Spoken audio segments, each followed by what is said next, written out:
So the American system of government, as it was originally received from England, and as it was remodeled by the founders to fit with our circumstances, and as it has subsequently evolved over the last 2 centuries, is still worth preserving.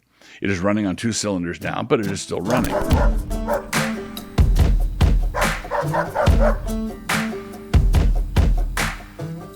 Introduction. For those who know the backstory, it is kind of odd that you can go to our nation's capital and there visit both the Washington Monument and the Jefferson Memorial. After all, the 2 men were political adversaries on opposite sides of the aisle, and this was before that center aisle was even built. But in another sense, this is just the way it ought to be, in that it helps us see how nations actually form in real life, which is to say they do not form on the drafting tables of the big thinkers, especially including John Locke. Locke gets to chime in, of course, but that is just a piece or two in a 500-piece jigsaw puzzle. Unwritten constitutions. All nations have unwritten constitutions, including those like ours that have written ones as well. For an example of an unwritten requirement, there's nothing in our Constitution that requires us to have a 2-party system. But a 2-party system developed organically here anyway, from the very beginning. The structural logic of our Constitution does encourage a 2-party system, but does not mandate it. So, in a parliamentary system, all the horse trading is done after the election, and a government is formed, sometimes in surprising alliances. In our system, all the same horses get traded, but it is done before the election within the primary politics of the 2 respective parties. In the early years, before the Constitution was ratified, the 2 factions were the Federalists and the Anti-Federalists. After ratification, these respective sympathies took shape in the 2 political parties, the Federalists and the Republicans. Washington was a Federalist, and John Adams was a Federalist, and Thomas Jefferson, our 3rd president, was a Republican. But don't be misled by the names. These Republicans were not the same as the party that formed at the time of Lincoln, although they are helpfully called by the same name. These latter Republicans came into being after the Whigs blew up. Still with me? In other words, political parties can come and go, but there are always, on average, 2, give or take a bull moose. Back to the founding. The Federalists wanted a strong national government, and the Anti-Federalists were jealous for the preservation of state sovereignty. In this regard, the formation of the Constitution itself was a Federalist victory, in that they wanted a constitution that closely imitated the English Constitution, which they got. At the same time, the Anti-Federalists did us all a big favor by making it necessary to add a Bill of Rights in order to secure ratification. The Constitution, as we received it at the founding, was therefore a compromise document, a Federalist document with Anti-Federalist suspicions folded into it. And yet, nevertheless, after ratification, the Republicans continued to be wary of centralization and jealous of states' rights, and that division continued down to the war between the states, when that particular debate went to the next level. One of the more helpful historical exercises I like to work through is that of trying to identify where I would have landed in past controversies. This is of limited use when thinking about the Athenians and Persians, or the Romans and the Carthaginians, but it can still be surprisingly helpful. Chesterton does this with great effect in The Everlasting Man, and so we can still understand that Carthago delenda est. But when it comes down closer to our time, this exercise applied to our earlier history can really help you sort out what is actually going on now.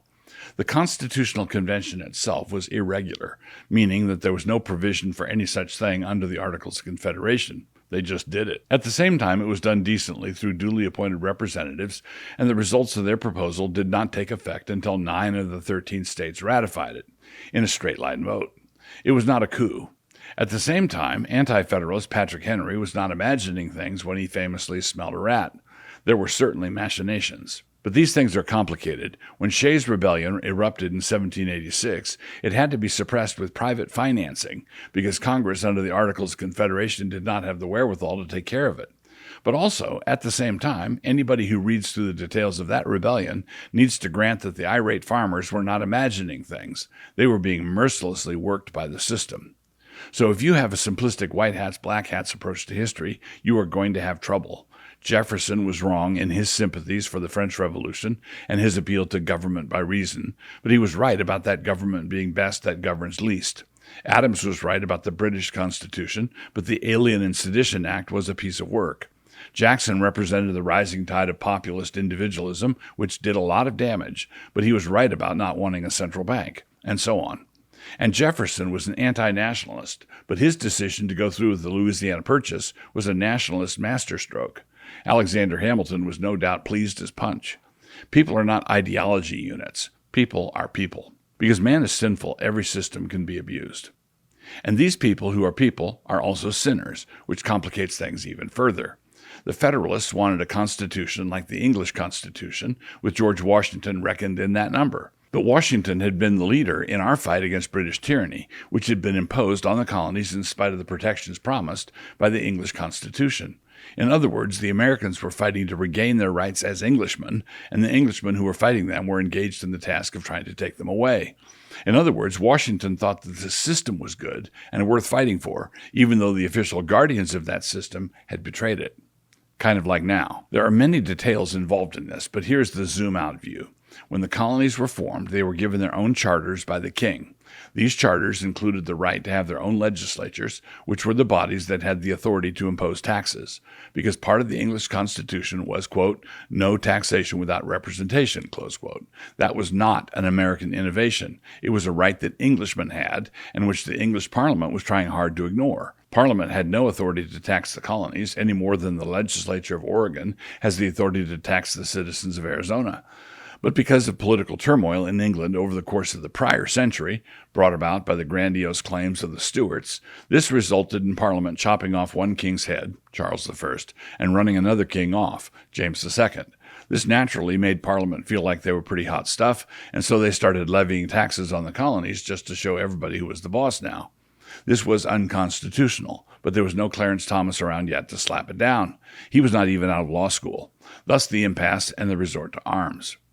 So the Federalists knew that the problem was in men and not in the systems that such men were occupied in distorting and trampling.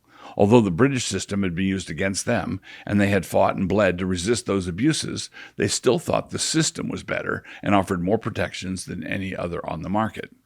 In contrast, the French revolutionaries wanted to scrap the ancient regime and invite the men with big brains to figure out a system for us, using nothing but the light of pure reason and the spirit of democratic uplift. Whenever people start thinking like that, it is time to start looking around for the tumbrils and guillotines. They are not far off. Because men are sinners, and because that sinfulness goes down close to the bone, they will sin with whatever material they might have. If you centralize the government, they sin with that. If you decentralize it, they sin with that. If you have a strong executive, they sin with that. If you have a weak executive, they sin with that. So the American system of government, as it was originally received from England, and as it was remodeled by the founders to fit with our circumstances, and as it has subsequently evolved over the last 2 centuries, is still worth preserving. It is running on 2 cylinders now, but it is still running. The latest examples of the checks and balances still working would be the spate of SCOTUS decisions handed down just this last week. But constitutional liberty cannot be preserved long-term without someone declaring war on the administrative state. As Philip Hamburger has shown in his book, Is Administrative Law Unlawful? The answer to the question posed is yes, it is unlawful. The kind of regulative state that we currently function under, think EPA, ATF, IRS, etc., the other kind of alphabet enemy, is precisely the kind of state that our Constitution was designed to prevent. At the time of the American War for Independence, despite all the grotesque encroachments, there was still some fight left in those who wanted to restore the older order, which they successfully did. The fact that it needs to be done yet again should surprise absolutely no one. In a future installment, I hope to outline a plan for taking on the administrative state.